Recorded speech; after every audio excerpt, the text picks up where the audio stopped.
கூடா ஒழுக்கம் எனும் தலைப்பின் கீழ் 10 குறளை பார்ப்போம். வஞ்ச மனத்தான் படிற்றொழுக்கம் பூதங்கள் 5ம் அகத்தே நகும்.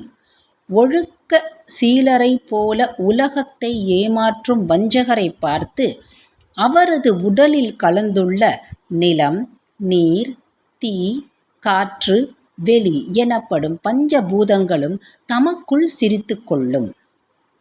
வானுயர் தோற்றம் எவன் செய்யும் தன் நெஞ்சத் தானறி குற்றப்படின். தன் மனதிற்கு குற்றம் என தெரிந்தும் கூட அதை செய்பவர் துறவு கோலம் பூண்டிருந்தாலும் அது பயனும் இல்லை. வழியில் நிலைமையான் வல்லுருவம் பெற்றம் புலியின் தோல் போர்த்து மேய்ந்தற்று. மனத்தை அடக்க முடியாதவர் துறவு கோலம் பூணுவது பசு ஒன்று புலித்தோலை போர்த்திக் கொண்டு பயிரை மேய்வது போன்றதாகும். தவ மறைந்தல்லவை செய்தல் புதல் மறைந்து வேட்டுவன் புல் சிமிழ்த்தற்று. புதரில் மறைந்து கொண்டு வேடன் பறவைகளை கண்ணி வைத்து பிடிப்பதற்கும் தவக்கோலத்தில் இருப்பவர்கள் தகாத செயல்களில் ஈடுபடுவதற்கும் வேறுபாடு இல்லை.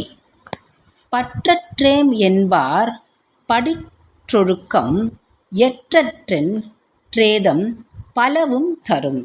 எத்தகைய செயல் புரிந்து விட்டோம் என்று தமக்குத்தாமே வருந்த வேண்டிய துன்பம் பற்றுகளை விட்டுவிட்டதாகப் பொய் கூறி உலகை ஏமாற்றுவோருக்கே வந்து சேரும்.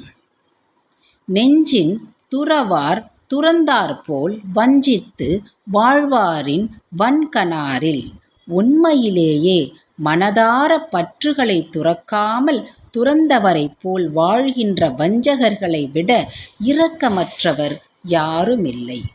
புறங்குன்றி கண்டனைய ரேனும் அகங்குன்றி மூக்கிற் ருடைத்து. வெளித்தோற்றத்திற்கு குன்றிமணி போல் சிவப்பாக இருந்தாலும் குன்றிமணியின் முனை போல கருத்த மனம் படைத்தவர்களும் உலகில் உண்டு. மனத்தது மாசாக மாண்டார் நீராடி மறைந்தொழுகு மாந்தர் பலர். நீருக்குள் மூழ்கியோர் தம்மை மறைத்து கொள்வது போல மாண்புடையோர் எனும் பெயருக்குள் தம்மை மறைத்து கொண்டு மனத்தில் மாசுடையோர் பலர் உலவுகின்றனர். கனை கொடியது யாழ்கோடு செவ்வி தாங்கனை வினைபடு பாலார் கொளல். நேராகத் தோன்றும் அம்பு கொலை செயல் புரியும். வளைந்து தோன்றும் யாழ் இசை இன்பம் பயக்கும். அதுபோலவே மக்களின் பண்புகளையும் அவர்களது செயலால் மட்டுமே உணர்ந்து கொள்ள வேண்டும். மழித்தலும் நீட்டலும் வேண்டா உலகம் பழித்த தொழித்து விடின்.